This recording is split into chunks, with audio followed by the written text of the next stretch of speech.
There is a war happening inside you right now. Not with a weapon, not with an enemy you can see. It is a war between who you are and who your mind is telling you to be. Between the version of yourself that acts with clarity and purpose, and the version that is dragged around by fear, impulse, craving, and noise. Most people lose this war without ever knowing they were fighting it. They spend their entire lives reacting to what other people think, reacting to what they feel in a given moment, reacting to the 1,000 petty provocations that fill up a day. They call this living. The Stoics called it slavery.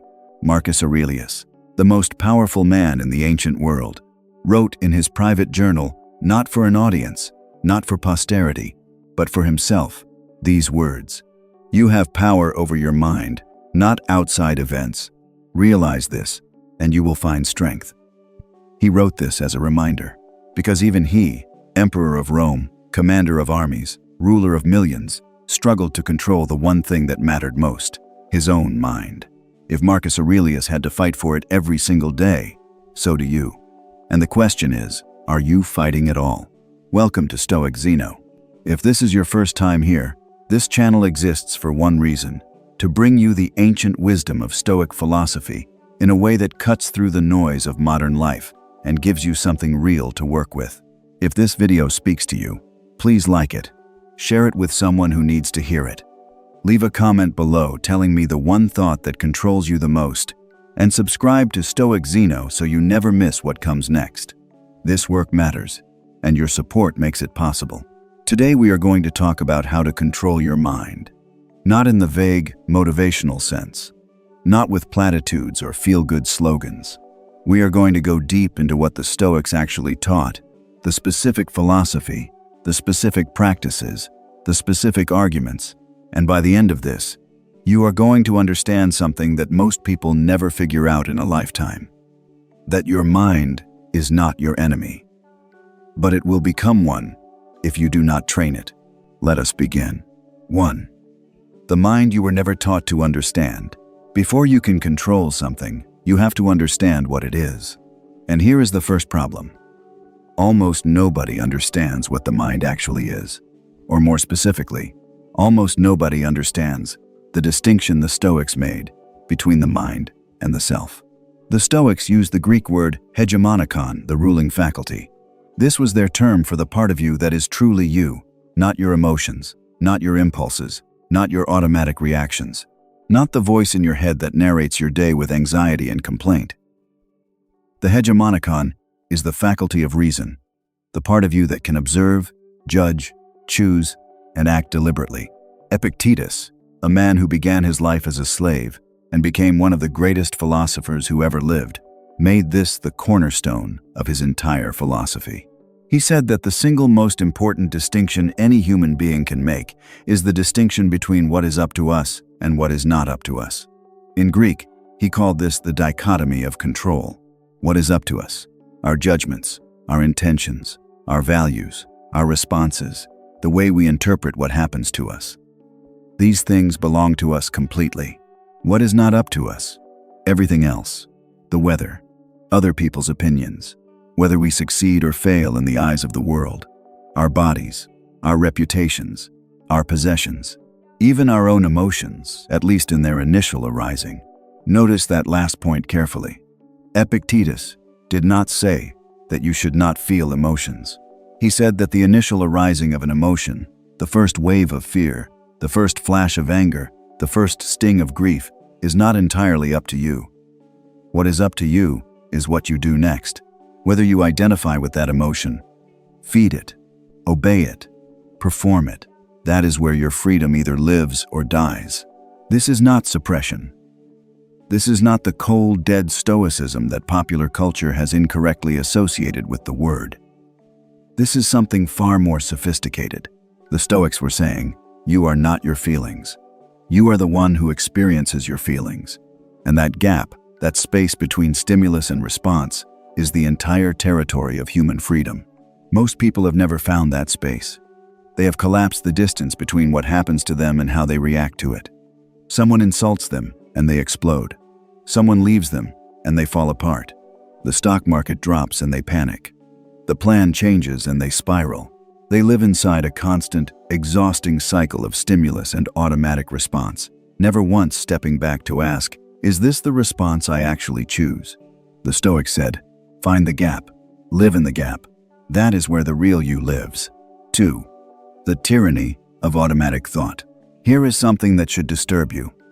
You did not choose most of your thoughts. Right now, as you listen to this, thoughts are arising in your mind that you did not summon, did not request, and in many cases, do not want. Worries about the future, replays of past conversations, judgments about yourself and others, fantasies, anxieties, the fragment of a song, the face of someone who hurt you 3 years ago. Your mind produces this content ceaselessly, automatically, and without your permission. And the frightening thing is this. Most people treat every single one of these thoughts as true, as important, and as something that must be acted upon. Seneca, writing to his friend Lucilius, described this condition with devastating precision. He said that the mind without philosophy is like a ship without a rudder. It goes wherever the wind takes it. And the winds of the untrained mind are random, chaotic, and often dangerous. They carry you toward the shores of envy, toward the rocks of anger, toward the open waters of despair. The problem is not that you have automatic thoughts. Every human being does.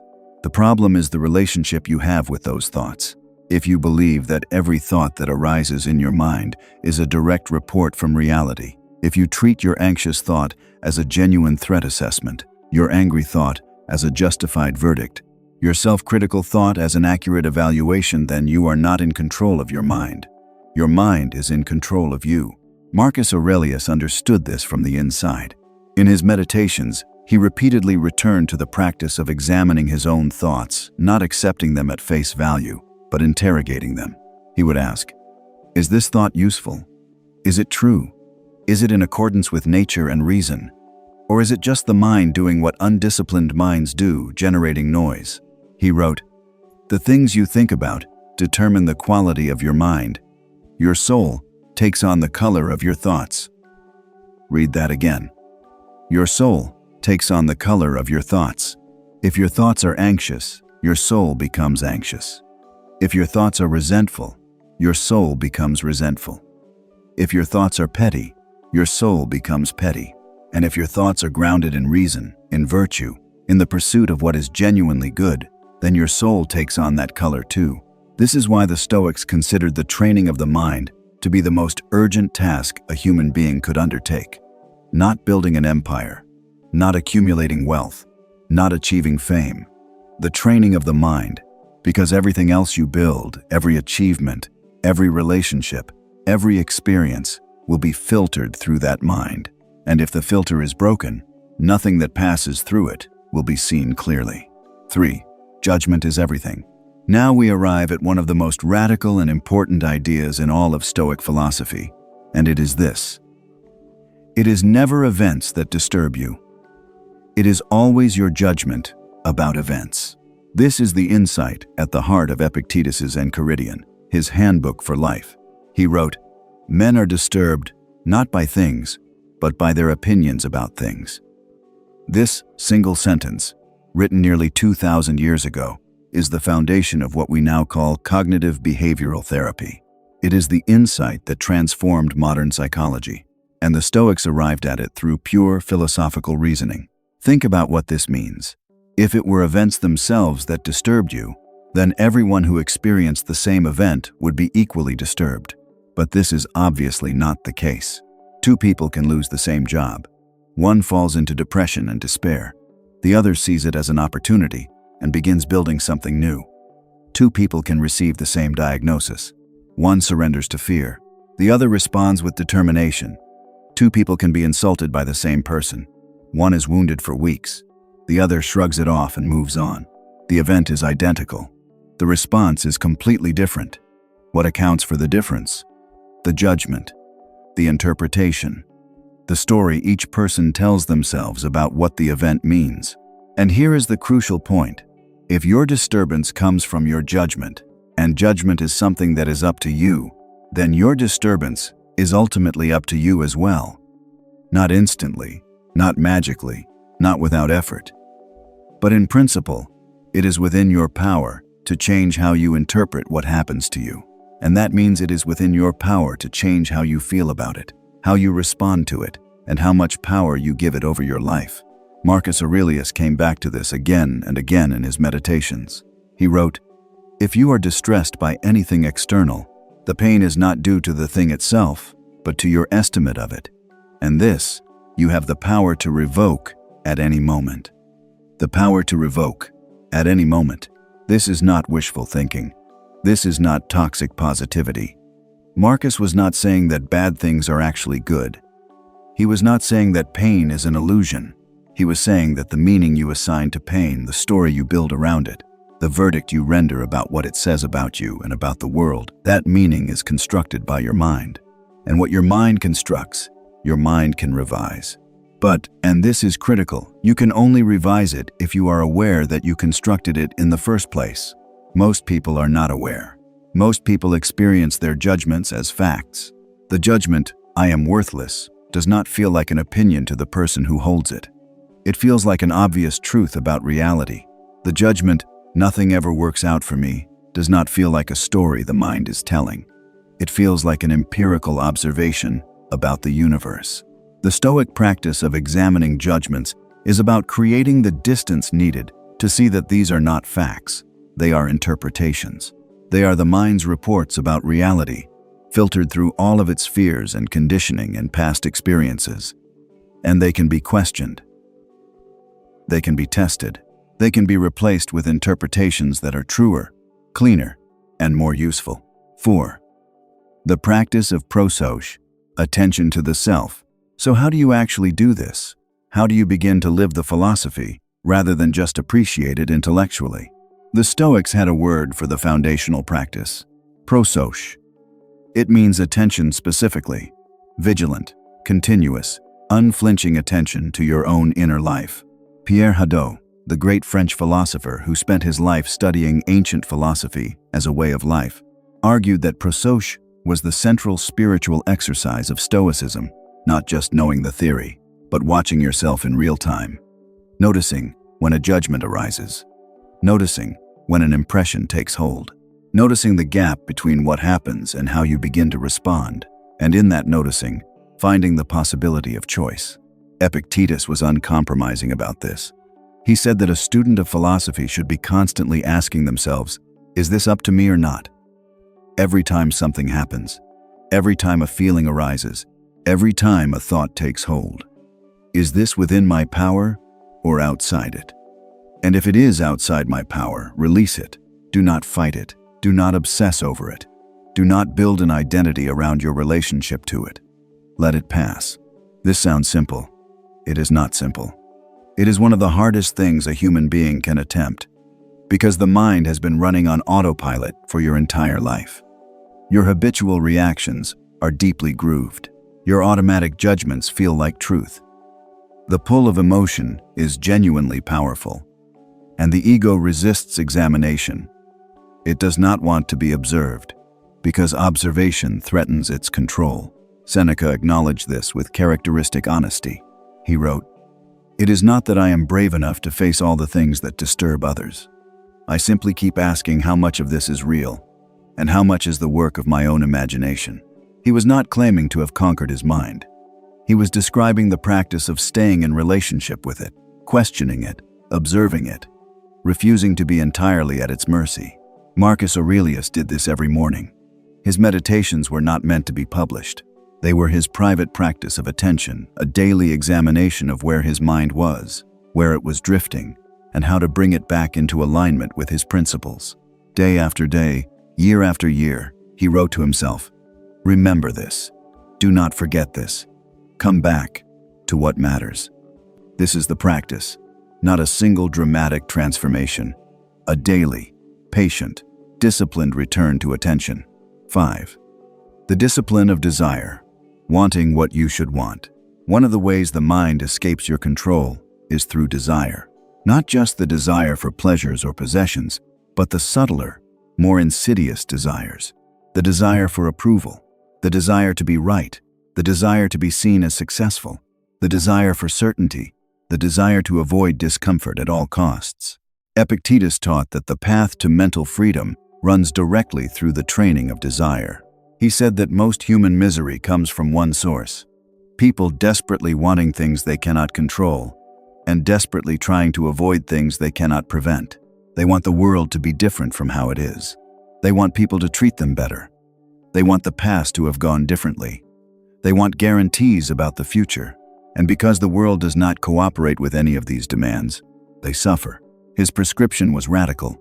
Turn your desire away from external things and direct it only toward what is genuinely within your power, your own reason, your own character, your own response to life. Do not want the world to be different. Want yourself to be better equipped to meet the world as it is. This is not passivity. This is not resignation. The Stoics were not advocating for giving up ambition or effort. Marcus Aurelius ran an empire. Seneca was one of the most successful men in Rome. Cato fought political battles to his dying breath. The Stoics acted vigorously, determinedly, fully, but they acted without attachment to outcomes outside their control. They gave their best effort and then released the result.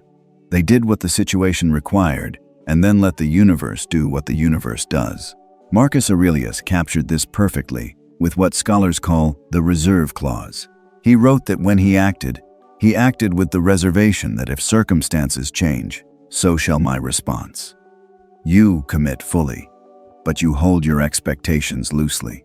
You pursue your goals with everything you have, but you do not make your peace of mind contingent on achieving them. This is the discipline of desire, and when you master it, even partially, something extraordinary happens. You stop being controlled by the gap between what you want and what you have. That gap is the precise location where most human suffering lives. The Stoics showed a way to close it, not by getting everything you want, but by wanting only what is genuinely worth wanting. 6. The Stoic art of dealing with anger. Of all the forces that hijack the mind, the Stoics were most concerned with anger, and Seneca devoted an entire treatise, 3 books, to its anatomy and its cure. His diagnosis was precise. He wrote that anger begins with an impression. Something happens that the mind interprets as an injustice or an insult. Then comes what he called an impulse, a rush of energy toward retaliation or confrontation. And then, if you are not paying attention, comes action, words said, things done, damage inflicted that cannot be undone. The key, Seneca said, is to intercept the process between the impression and the impulse. Because the impression itself is not yet anger, it is just perception. The impulse is the first stirring of the emotion. And if you can observe that stirring without immediately identifying with it, without feeding it with your attention and your narrative, it will peak and subside. All emotions have a natural arc. Given no fuel, they burn out. But here is what most people do instead. They receive the impression, they feel the first impulse, and immediately they begin building a case. They recall every previous injustice done by this person. They construct a narrative in which they are entirely right and the other party is entirely wrong. They rehearse what they will say. They imagine the confrontation, the victory, the vindication, and with every thought, they pour fuel onto the fire, until by the time they act, they are not acting from reason at all. They are acting from a fully constructed, fully inflamed fantasy of justified rage. Seneca said, delay. When you feel the first heat of anger, do not act immediately. Introduce time. Step away if you can. Ask yourself, even if this person has wronged me, will my anger produce anything good? Will it restore what was lost? Will it change what happened? Or will it only add more damage on top of existing damage?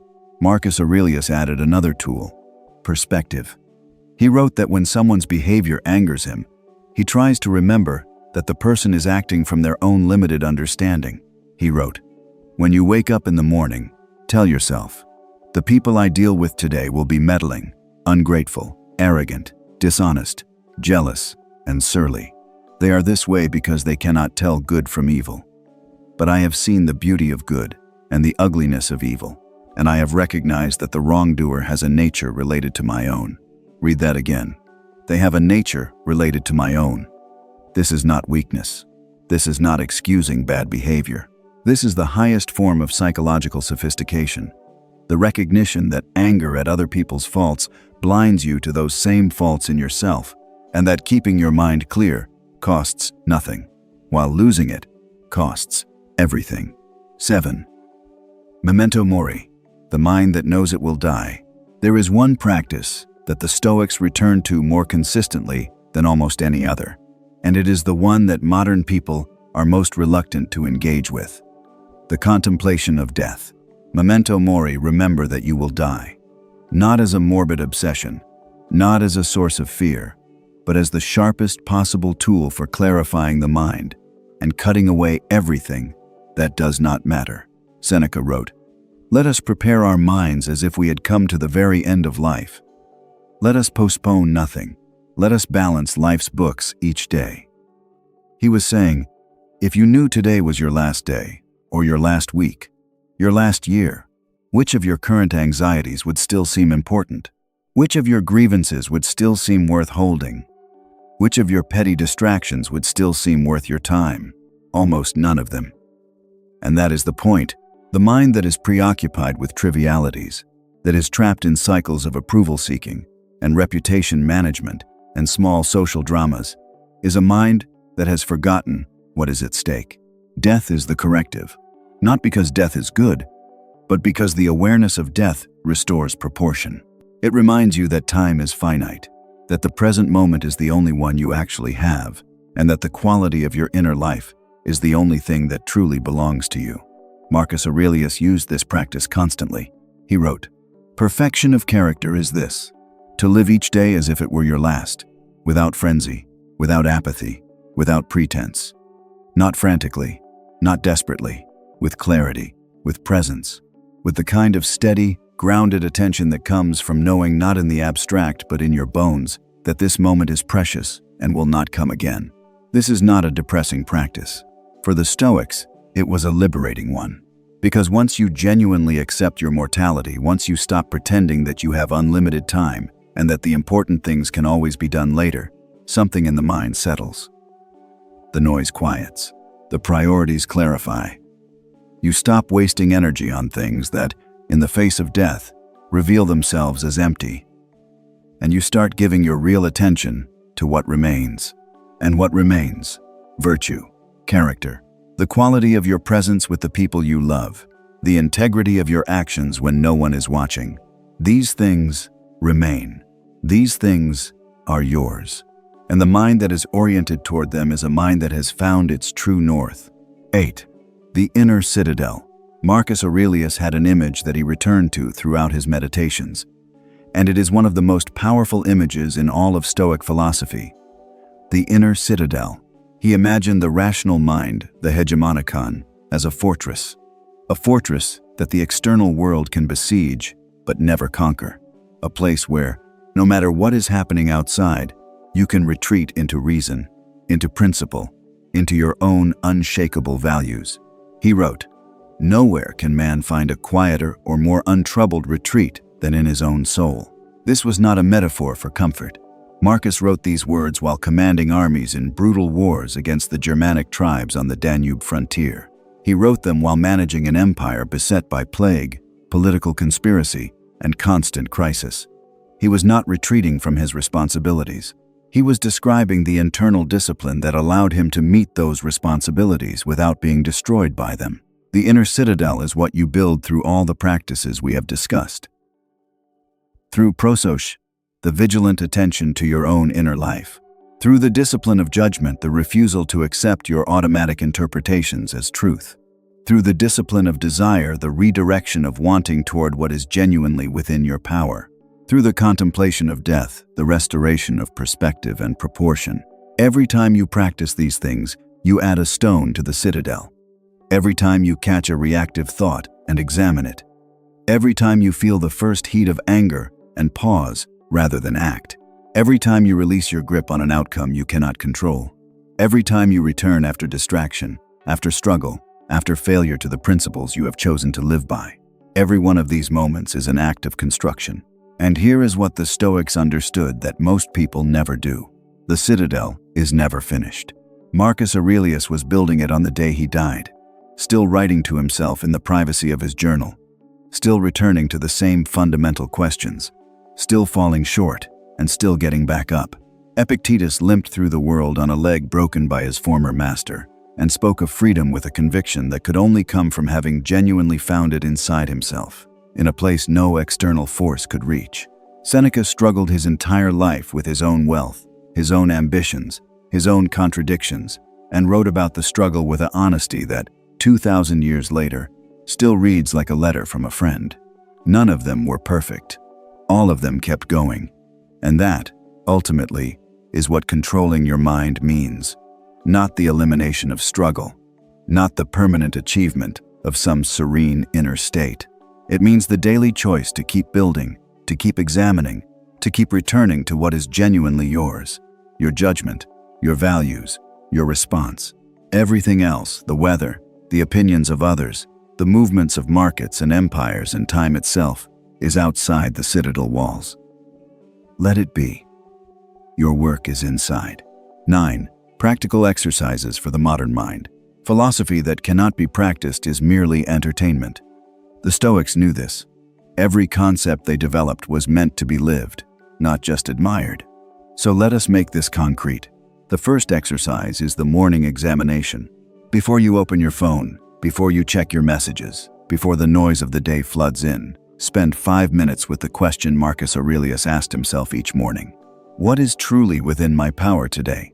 Identify the 2 or 3 things that matter most to you to do well, not necessarily accomplish, but do well, with integrity, with full effort, with genuine presence.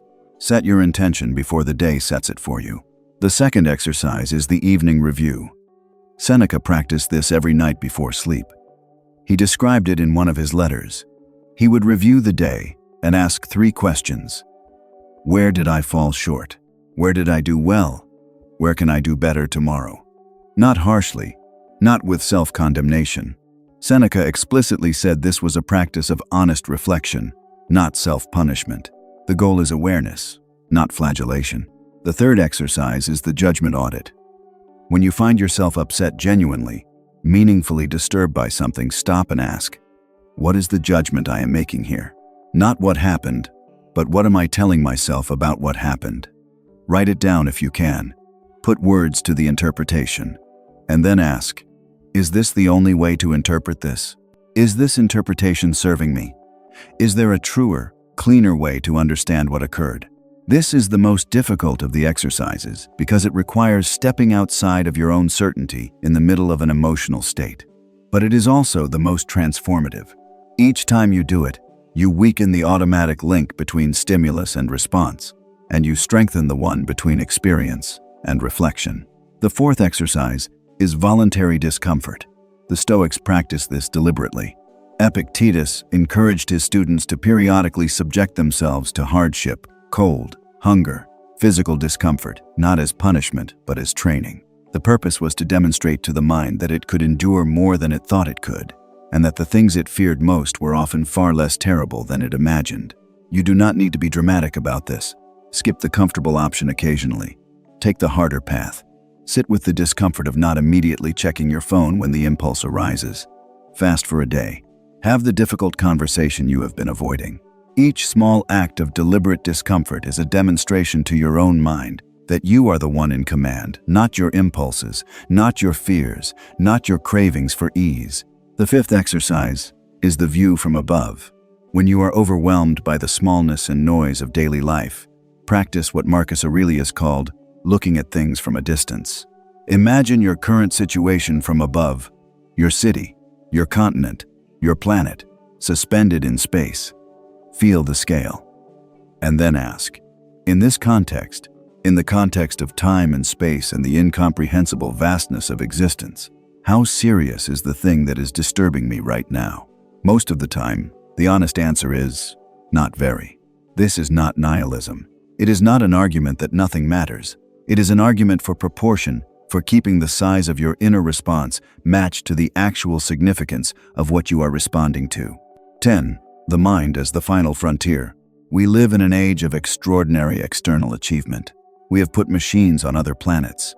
We carry in our pockets devices of more computational power than existed in the entire world a generation ago. We can communicate instantly with anyone, anywhere. We have bent the physical world to our will in ways that would have seemed like sorcery to previous generations. And yet the inner life of the average person has not kept pace. The average mind in the modern world is more distracted, more anxious, more reactive, and more easily manipulated than at perhaps any point in recorded history. The external world has expanded infinitely. The inner world has contracted. The Stoics would not be surprised by this. They predicted it, in essence. Seneca wrote that people travel from city to city trying to escape themselves, not realizing that they bring their undisciplined minds with them wherever they go. He wrote, "The person who does not know how to live wisely will not benefit from moving to Rome or Athens. Carry your philosophy with you, or be a fugitive from yourself forever." We are a civilization of people who have built faster ships but have not learned to steer them. We have built more powerful tools but have not built the inner discipline to use them wisely.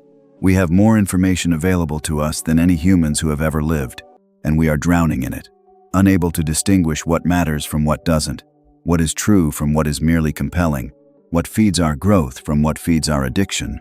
The Stoic project is as urgent today as it was in the first century.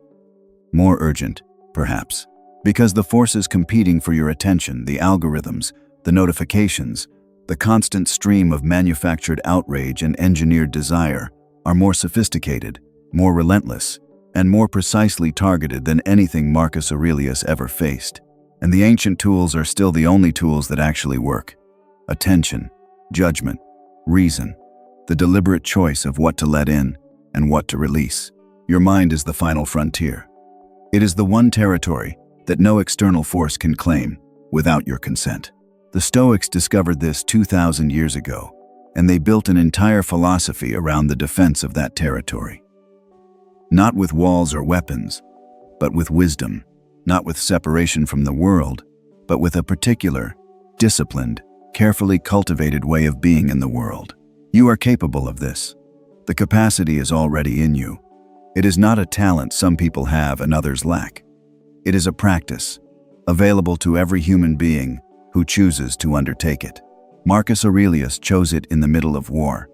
Epictetus chose it in the middle of slavery. Seneca chose it in the middle of wealth and political danger. They chose it in conditions far more extreme than anything most of us will ever face.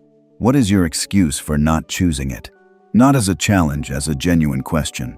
What would change if you decided, starting today, to take your inner life seriously, to treat the training of your mind as the most important project you have, to stop being entirely at the mercy of your automatic reactions and start living with the deliberate, examined intentionality that the Stoics modeled? Everything would change. Not overnight, not without struggle, but over time, with consistency, with patience, with the willingness to keep returning to the practice even after you have failed. Everything would change.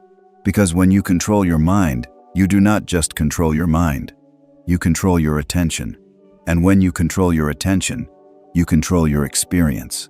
And when you control your experience fully, genuinely, from the inside, you have found the only freedom that cannot be taken from you. That is what the Stoics were pointing at. That is what this entire tradition is built on. The freedom that lives inside the citadel. The peace that comes not from the world arranging itself to please you, but from the mind having learned to stand steady regardless of how the world arranges itself. It is available to you. It has always been available to you. The only thing required is that you begin. This is Stoic Zeno. If this video gave you something real to think about, something you can actually use, please take a moment to like it. It means more than you know. Share it with someone who is fighting their own inner war right now. Leave a comment below. I want to know. What is the one thought or emotion that has the most control over your mind? Where is the battle actually happening for you? Your comment might say something that someone else listening desperately needed to hear. And if you are not yet subscribed to this channel, now is the time. This is a space built for people who are serious about their inner life. People who want more than motivation, who want philosophy that actually works. Subscribe to Stoic Zeno and let us keep doing this work together. The mind is the battlefield, and you are the commander. Remember that.